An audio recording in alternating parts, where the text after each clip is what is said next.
Hi guys, this is Maria and Manos, and you're watching On the Couch with M&M. The show to help you build fun and profitable businesses.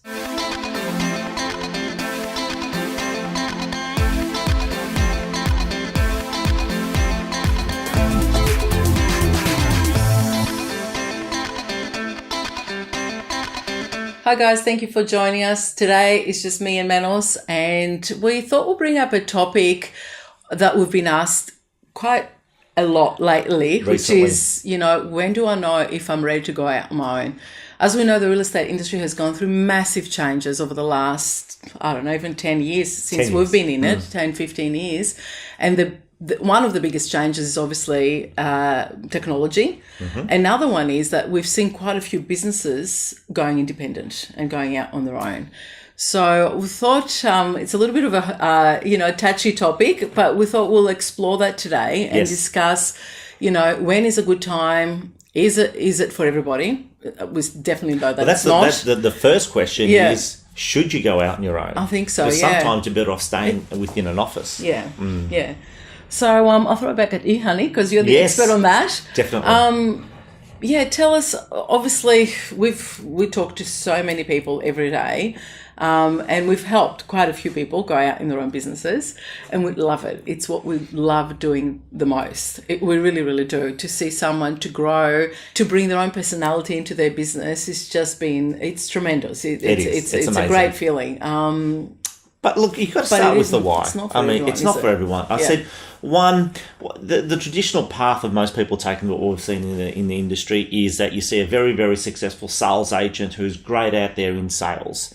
And the natural progression for most is that they're writing all this number. They're probably the number one producer within their office, and they're making a huge contribution. They're thinking, maybe it's time for me to do it myself. And there's two questions that always are asked. Is one, they see things happening in their own office. They say, I think I can do it better than that. Okay? Yeah. I think I can do it better than that. It's the frustration. It's the frustration sometimes of not being able to control what's happening with something that they don't own.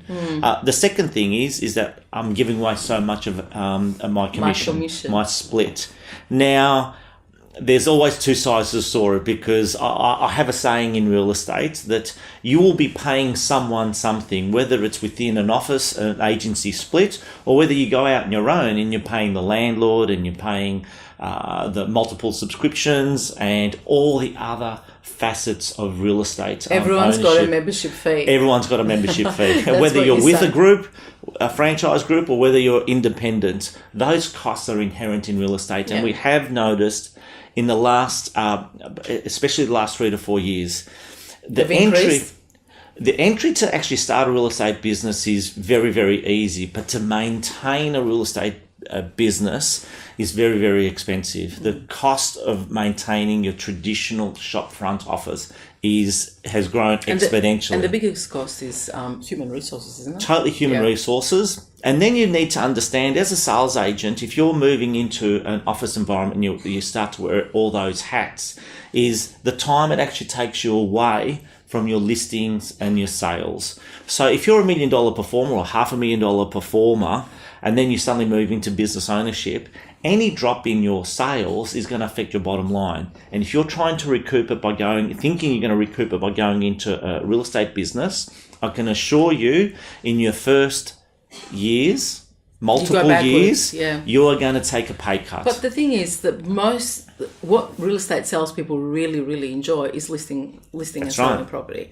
So when you go out on your own and then you start recruiting, then you're managing people. So it shifts. It shifts for, managing vendors' expectations and buyers and doing the deal to, doing that, and then managing an office, managing people, and looking at compliance and all that stuff that, we don't the occasional really like. Customer complaint. All of it. The occasional, and it takes you away from what you love to do. So really, you said before when we first started, you have to first work out your why. So if you were to go and open up an office, it wouldn't be necessarily to make more money in sales, because to make more money in sales, you would just put more PAs and do more sales. Yes. Your why has to be totally different. It has to be, I've done that. I know I can do it. Now I want to go and help other people to do that. Is that That's what right. is that what it would be? Or? Most definitely, and then to build some wealth creation into your business through property management. Yeah, but there's that's so right. many avenues that you can actually build property management. You can get equity share in your current office. So always explore where you are now. And so what are the opportunities of where you are now? Is it a conversation you need to be having with your principal? Yeah, and that's what I was going to say. A lot of the times, all these things can actually be resolved with good communication. Absolutely. And sitting down and talking and sharing your goals and what you want to achieve in the next 2 to 5 years with your principal. Yeah. But I guess making that decision, once you've made that decision, you've got to tick off why you're actually going to do it. And if you've ticked off all the boxes and you've made the decision to move on, is then how is it going to look thereafter? And people ask me, when is it a great time to move on? I said, once you work out your why, but second, financial resources. Now, to start out on your own, the most important financial resources that you need is to make sure that you've actually got your living expenses, your personal living expenses covered. That's going to be the biggest drain. Believe it or not, starting an office, unless you go full bore, the full $250,000 fit out, staff, administration, the whole lot, you're probably going to need $500,000 in resources, access to be able to commence to sustain. The second thing is pipeline of sellers. Pipeline of sellers. You need to know that once you open up your business, you have a whole pipeline of sellers and possibly a team that is going to follow you as well. I was going to say, to obviously in your new venture. That's a challenge in itself. So there's a whole bunch of things that need to be really ticked off before you start. There's quite a few pages. I mean, I know we've got our not induction document, the document that we use when we put someone on. The onboarding document, and that's quite a few pages. And we've got like 4 or 5 people helping us to actually onboard a new officer or a new agent on, from Julie Anderson for Human Resources, David Bolden, our CFO, organising all of their structures, Jellybean Media for marketing, George Jordan for IT.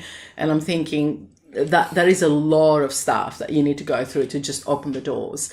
But, we're not saying this to deter you from doing it. In all honesty, but that's what we encourage people to do. We encourage that. We're just saying make sure that you know what you're in for, I guess. Yeah, exactly. And that you're doing it for the right reasons. That's right. I mean, look, if I put it in numbers, if you're actually writing between 300 plus, 500 is probably the magic number. That's a time that you can say, yep, I can probably look at going into my own office. Yeah. And that's because you've got some stability out there in the marketplace, you've got some momentum happening, you're credible, you're in the top 5 to 10% of real estate agents in the field. So anyone writing 500,000, you're in the top 5% of all real estate agents in Australia. But you need to ask yourself the question, are you suited to the role? Yeah. So, lots to really think about. It's not a one size fits all. I guess that's what we do in regards to. I was going to say, do we plug us a little bit? We can. Well, we can. Why not? Yes. Because it is it's what I said before about having all the human resources to be able to help someone to start up.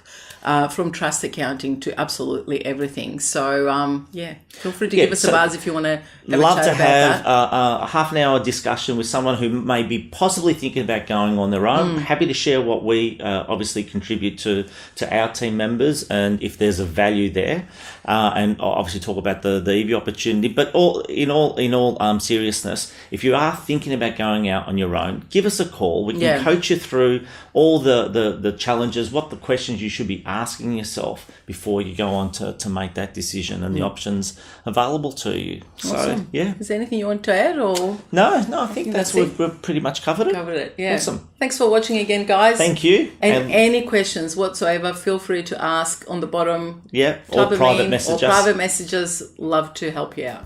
Awesome. Thanks for watching again.